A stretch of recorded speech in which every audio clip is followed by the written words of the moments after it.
One thing that really annoys me about learning Spanish right now is that the more that I learn Spanish, the more I figure out how much I actually do not know about the Spanish language. Now, this is very, very weird because I feel like my Spanish level, right, it's quite advanced, being fluent. But not only that, like having a very large base of vocabulary, having a lot of knowledge of Spanish grammar, as far as, sentence structure and such, and being able to communicate in Spanish. But just about every single week, I have a moment like, ¿qué está pasando? Because I hear something in Spanish that I do not understand at all, or I read something in Spanish that I don't understand at all. So this has been quite confusing. For example, just this morning, I was scrolling through YouTube and I read, or is on the thumbnail of a video from a Dominican YouTube channel, right? And it said, "Me tienen de relajo." I have no idea what that means. I definitely need to ask someone. So that was quite surprising because I have never really seen that kind of structure before. Me tienen de. So that was new. Let's see what else. Okay, this book that I got right here also has a phrase that I've been hearing a lot recently, but it's still fairly new to me, the structure or this type of sentence structure. So it is no tiene por qué ser el nuestro y sin embargo lo termina siendo. Okay, so the phrase is no tiene por qué. And the por qué is, two words, por and then que with the accent mark. So like the question, por qué, so why? No tiene por qué. And then the verb after that is the infinitive version of the verb. So it is ser. I don't know why sometimes when I get introduced to new phrases like this or new way or different sentence structures, why it takes me so long to actually see it or hear it. Again, I've been reading at least for about 4 years now, reading Spanish books for 4 years.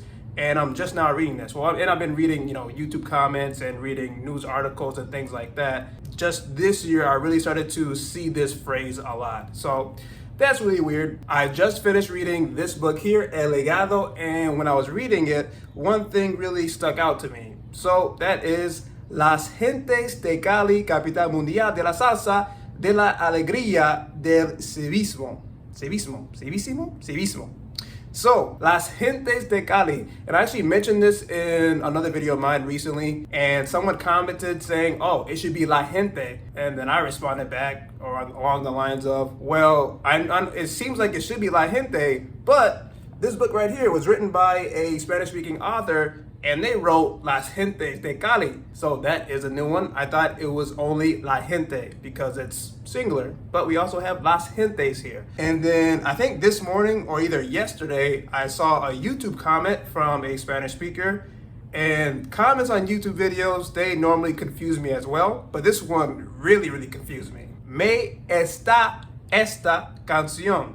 So the first esta has the accent mark over the a, so it's esta, and then it's esta, like this. So this song. I have no idea what that means. I don't know how to translate it. I'm gonna have to ask one of my friends as well. But I have never ever read this before, or this type of phrase or sentence structure before.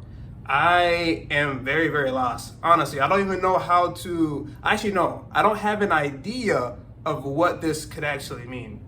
Me está esta canción. Me está qué? I can't remember what type of song this comment was under, but let me know in the comment section below if you have any idea of what this means. For me, if I had to guess, let me see. Me está esta canción. Like it's making me crazy. Maybe they take out the, come on, me está volviendo loco. Quizás algo así. Me está volviendo loco. So maybe it's supposed to be volver, but they just cut out the volver. And they have me está esta. I don't know, maybe. It's really mind-blowing to me just how many different ways that there are to word sentences in Spanish. So now, since I'm getting just even more exposure to different topics in the Spanish language, and then also the different dialects of Spanish, I just keep expanding my knowledge when it comes to sentence structure. And in other words, grammar, but not grammar or sentence structure that you can find in a textbook, At least for me, I feel like a lot of these new phrases, a lot of these new sentences that I have been reading and hearing, I definitely did not learn these in school, or I can't find them in my Spanish book, for example. So I don't know if you have ever encountered any of these types of phrases in a textbook or in a grammar book or anything like that. But also, what I have learned is the use of vuelta or dar una vuelta. I have no idea why there are multiple uses of this phrase, but it is very interesting. And that is because you can use them, at least that I know right now, in three different scenarios. So one scenario is for if you are walking. So dar una vuelta or yo quiero dar una vuelta means to like go for a walk. Or if you're in the kitchen cooking, then you can dar una vuelta, so it's like you're flipping something. So I looked on YouTube and this is the title of one of the videos. Cómo dar la vuelta a la tortilla de forma fácil. You can also use this phrase in the context of driving. So I have my phone in Spanish most of the time, and when it is, I drive around with GPS, right? The directions in the GPS or on the GPS are in Spanish. And I remember exactly when this happened, when I saw the phrase dar vuelta en U. I think it was dar vuelta en U or dar una vuelta en U. So do a U-turn basically. But it is da la vuelta en U or da una vuelta en U.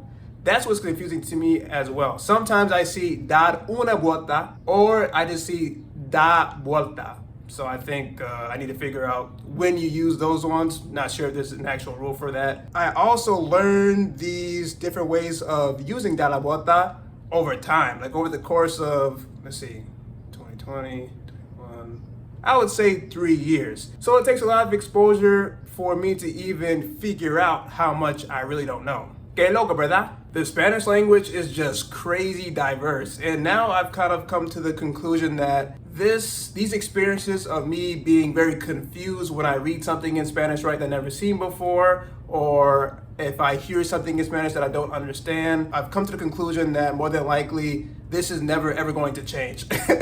So let's say even 2 years from now, 5 years from now, 10 years from now, me learning Spanish, studying Spanish every single day, having conversations with natives, and consuming a lot of content in Spanish, even with all that for years to come, I'm still going to have these moments of ¿Qué está pasando? Me estoy volviendo loco. ¿Qué significa esto? Yeah, that's kind of where I'm at right now, because it's crazy how much I'm learning. And to put this even more into perspective, I haven't really dabbled with a lot of Spanish-speaking countries. The Spanish dialects that I have dabbled in so far are the Mexican dialect, the Dominican dialect, and then also the Spanish dialect, or the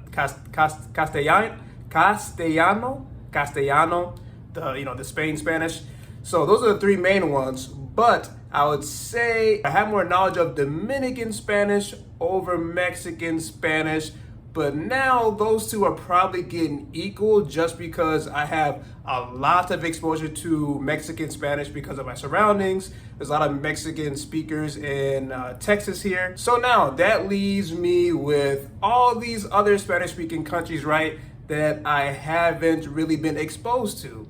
I haven't really watched content from other Spanish-speaking countries, haven't read much from there, haven't had many conversations with Spanish speakers from all these different countries, right, or different Spanish-speaking countries. There is a lot more that I'm probably going to be confused about, especially with social media, because listening to just a few videos from like Nicaragua recently on Instagram, I was quite confused. So there's going to be a lot more phrases, a lot more sentence structure or grammar from, different Spanish-speaking countries that are going to be more than likely fairly new to me, or I've never seen it before, never seen it used before. So it can be quite overwhelming because I just constantly feel like I'm a baby in the Spanish language. Thank you for letting me vent a little bit, and I hope it gives you just a little bit more perspective on the Spanish learning journey and just how much there is to learn. Now, if you need some resources to learn Spanish, I have some for you. You can buy my Spanish resource kit that has over 60 different resources like TV shows, songs, podcasts, and YouTube channels, and also my 2 free PDFs, the Spanish Conversation Blueprint and the Spanish Vocabulary Blueprint.